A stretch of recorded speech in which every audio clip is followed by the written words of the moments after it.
For sitting down with us. I know it's been a long day. When you were first notified of the incident this morning, what was your first plan in motion and what was your reaction to everything? Well, it was very early this morning, and number one, needed to find out all the facts. Number two, needed to ensure that students were safe. Wanted to think about that student that was going through that traumatic event, and just to say my thoughts and prayers are with him and his family. But just making sure, one, where's the bus, what's the location, how many students. So we put into action through our police department, ensuring that, one, has the school been notified, and making sure people are in place, making sure our crisis team, our therapists who may need to be there to support the students who were on the bus, that everybody was in place. That's my next question. What was done throughout the day? You said the crisis management team was sent to Westside High School, correct? Yes. Was anything else put in place today? Was there extra law enforcement presence on campus, anything like that? Well, no, there was not extra law enforcement on campus. The tragic event happened in the community, and we needed to ensure, one, were those students able, how were we getting them either to school or connected with their parents. So throughout the day, one, we made sure the crisis team was available. Two, we added additional district support at the school to help call parents to ensure if parents wanted to come to the school where they needed to pick up their child. The school was running normal. I went to the school this morning and students were in class. Classes were running normal, lunch, breakfast, everything at Westside High School was running as it should. Did you talk to students about what had happened this morning? I was there just to listen to students. When the students arrived at the school, we took our cue from them. And I also took my cue from the trained therapists who were there to support the students. But I did have a conversation with one student in particular, and the students, many of them wanted to stay at school. But again, we called parents made that decision, and I was just there as a support to the school. Now, as that support, I guess, when you're talking to those specific students that were on the bus, what did you tell them about how to move forward from here? Well, again, therapists were there, and we allowed them to do all the talking to students about whether they wanted to share how they were feeling, about in the days to come. Maybe today you don't need to talk to me, but making sure, one, that we connect with their parents, that they do have access to mental health services if needed, and to just ensure the students that everything with them was okay, being at school is safe, and just listening to them. Now, as far as the district, what do you believe it will take for there to be real change as far as students and violence? Well, as the district, we need to engage our community, because this is a Duval County issue. This is a city of Jacksonville issue.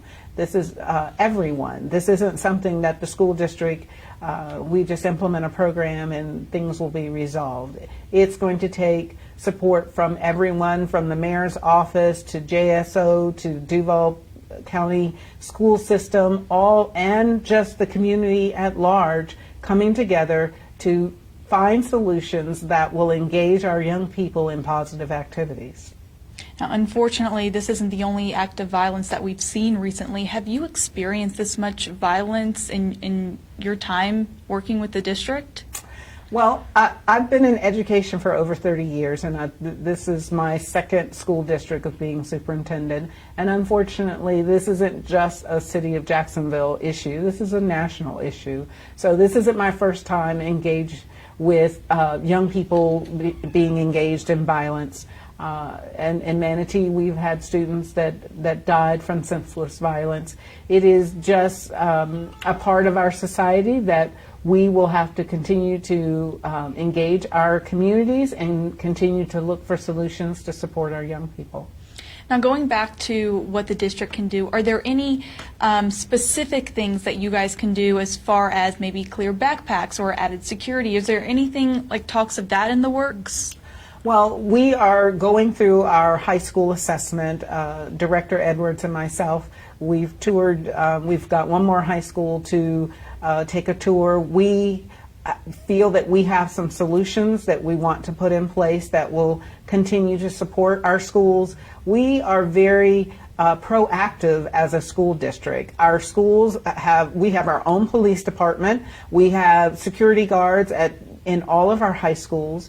We have a number of metal detectors, whether they are the mobile wands or the stand-up metal detectors, to ensure that every person is checked before they go into our stadiums for any type of football games that are happening at our schools. So we are very proactive as a school district, and I feel each step that we make, we're going to continue to support our students to ensure that they are safe when they are in our schools. And I did see an officer on campus today when I went by Westside High School, but I also talked to a parent who they made their own decision to take their students out of school just for today. I also saw a statement from the principal saying that the campus is safe. Is there anything else that you want to say to parents who may be fearful for their students? I want to say, as a parent, I understand their sense of urgency, nervousness, and frustration, because it is senseless violence. It's things that should not be happening. But I want them to also know that our schools are safe. We have strong administrators at each of our schools. We have a very strong police department. Our high schools all have school safety officers in each high school, and some of our high schools have 2 school safety officers. So this issue is very paramount, not only to me, but to our school board. You may have heard our board chairperson, Paula Wright, talk about the violence that is happening not only in the city of Jacksonville, but in our state and in our country, and that schools are places that, for the most part, our children do feel safe.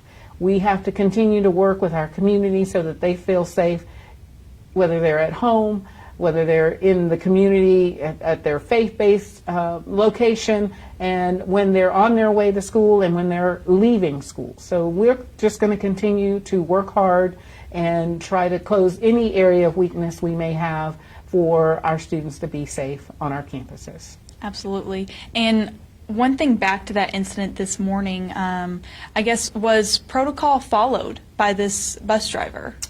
This bus driver did an amazing job this morning. This is not something normal. A student gets on the bus and says, "I've been shot." This bus driver called it in, took them to the nearest location where that student could get medical attention immediately. And so I can only applaud the bus driver, the bus company, for doing everything that they needed to do to ensure this student got to medical help as quickly as possible. Absolutely. Will you guys be having a conversation with the bus company about maybe things to change moving forward or anything like that? Well, we always have conversations with the bus companies that are transporting our students. Every situation, you need to reflect. You need to decide, did everything go as planned, or maybe things went better, or whatever they need to adjust.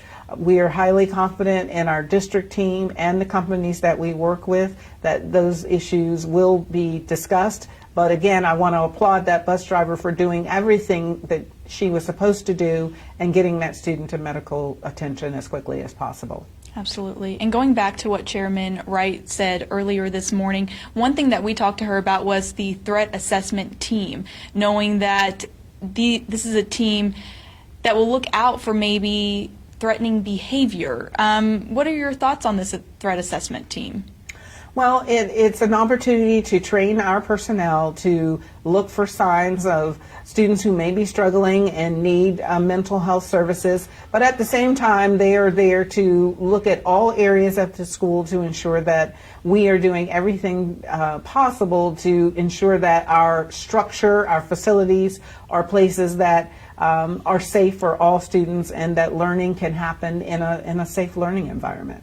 Is there anything specific besides this policy that you want to see moving forward? Because I know a lot of stuff is in the works for safety for students. Anything specific? Well, the one thing that I want to do is to ensure that our principals who gave input into the process, specifically our high school principals, that we look at their top issues and that those top issues be addressed immediately, as quickly as we possibly can. Any details on what their top issues are? Well, it's more about visibility inside their school. The students are spending 6 to 7 hours on their campus, and our administrators need to be able to have as much visibility in all areas of the campus as they possibly can. Absolutely.